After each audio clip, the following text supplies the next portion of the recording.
Hey everyone, and welcome back to the channel! Today, we re-diving deep into one of the most epic and terrifying journeys in all of literature, Dante Alighieri's Inferno. This first part of his masterpiece, the Divine Comedy, has haunted and fascinated readers for over 700 years. It's more than just a story. It's a complex tapestry of theology, politics, and personal grudges. You might think you know the basics 9 circles of hell. Lots of suffering, but there are so many weird, wonderful, and downright bizarre details hiding in its verses. So, grab your guide, because we're about to uncover 7 incredible curiosities about Dante's Inferno that you probably never learned in school. Let's start with our first curiosity. Dante wasn't just telling a story, he was getting even. The Inferno is basically the ultimate medieval burn book. Dante was a politician in Florence, and he got exiled in 1302.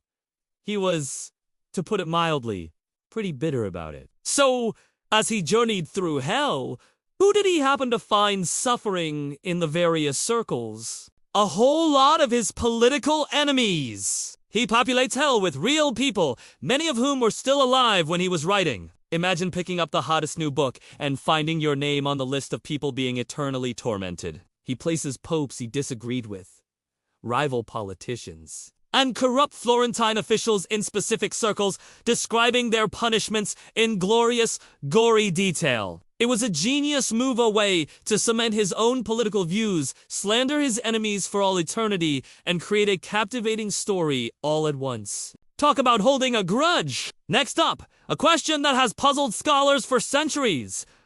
What do the 3 beasts at the beginning really represent? Before his journey even begins, Dante finds himself lost in a dark wood and is blocked by 3 ferocious animals. A leopard, a lion, and a she. On the surface, they seem like scary obstacles. But this is Dante! So everything is an allegory. The most common interpretation is that they represent 3 different types of sin. The leopard, with its spotted coat, is often seen as lust or fraud. The lion, proud and violent, symbolizes pride and violence. And the she-wolf, eternally hungry and lean, represents avarice or greed. What's really cool is that these 3 categories of sin loosely correspond to the structure of hell itself. The upper levels punish sins of incontinence, like lust. The middle levels punish violence. And the deepest, darkest parts of hell are reserved for fraud. So, these beasts aren't just random monsters. They're a preview of the moral landscape Dante is about to explore. Our third curiosity is a big one. Hell isn't just fire and brimstone. In fact, the very bottom of hell is completely frozen. When you think of hell, you probably picture flames. Right. Dante plays with that expectation. While there are rivers of boiling blood and fields of fire, the 9th and final circle, where the worst sinners are punished, is a vast, frozen lake called Curiosities. This is where traitors are held, encased in ice, to varying degrees. And at the very center, frozen from the waist down, is Satan himself. Why? Istantes. Logic is brilliant. Fire is often associated with passion and life. The ultimate sin, betrayal, isn't a crime of passion. It's a cold, calculated act, devoid of all love and warmth. By freezing the deepest part of hell, Dante makes a powerful statement. The further you get from God, who is the source of all warmth and light, the colder and more lifeless everything becomes. The absence of God is the ultimate punishment. Moving on to number 4. Virgil, Dante's guide, is a fascinating and slightly tragic choice. Why would a Christian poet choose a pagan Roman poet to guide him through a Christian afterlife? Well, Virgil was a huge deal in the Middle Ages. His epic poem, the Aeneid, was considered one of the greatest works of literature ever written. In it, the hero Aeneas travels to the underworld. So, Virgil had literary street cred when it came to underworld tours. More importantly, Virgil was seen as a figure of human reason. He represents the peak of what humanity can achieve without divine faith. He can guide Dante through hell and purgatory, realms accessible through logic and observation. But he can't enter paradise. At the top of Mount Purgatory, Virgil has to leave Dante, who is then guided by his lost love, Beatrice, who represents divine love and faith. It's a beautiful, bittersweet moment that underscores the poem's central theme.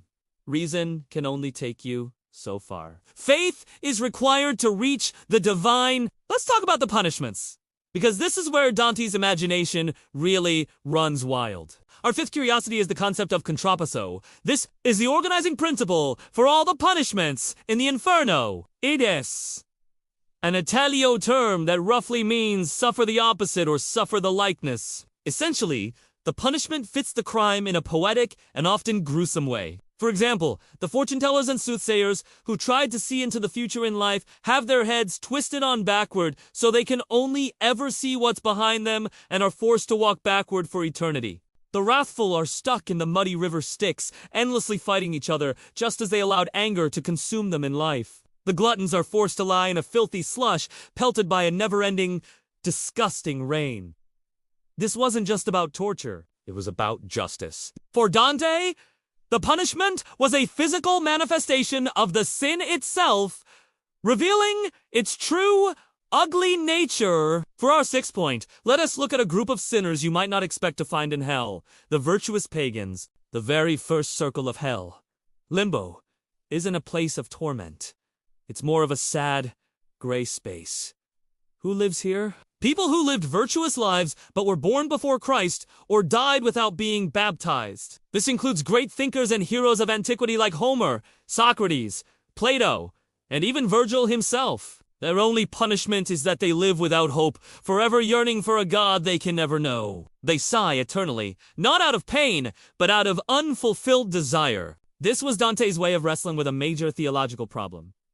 What happens to good people who are UN Christian? His solution is compassionate, but firm. He respects them immensely, but according to the theology of his time, he can't place them in heaven. Limbo is a powerful and melancholy place that shows the complexity of Dante's moral vision. It's not just about good versus evil. It's about faith, grace, and the limits of human virtue. And finally, our seventh curiosity is the surprising monster at the very bottom of it all. We mentioned Satan is frozen in the center of the ninth circle, but his appearance is probably not what you'd expect. He's not a charming, silver-tongued devil. Dante's Lucifer is a grotesque, monstrous beast. He has three faces, a red one, a pale yellow one, and a black one each, chewing on one of history's greatest traitors, Judas Iscariot, who betrayed Jesus, and Brutus and Cassius, who betrayed Julius Caesar. He has a massive pair of bat-like wings that beat constantly,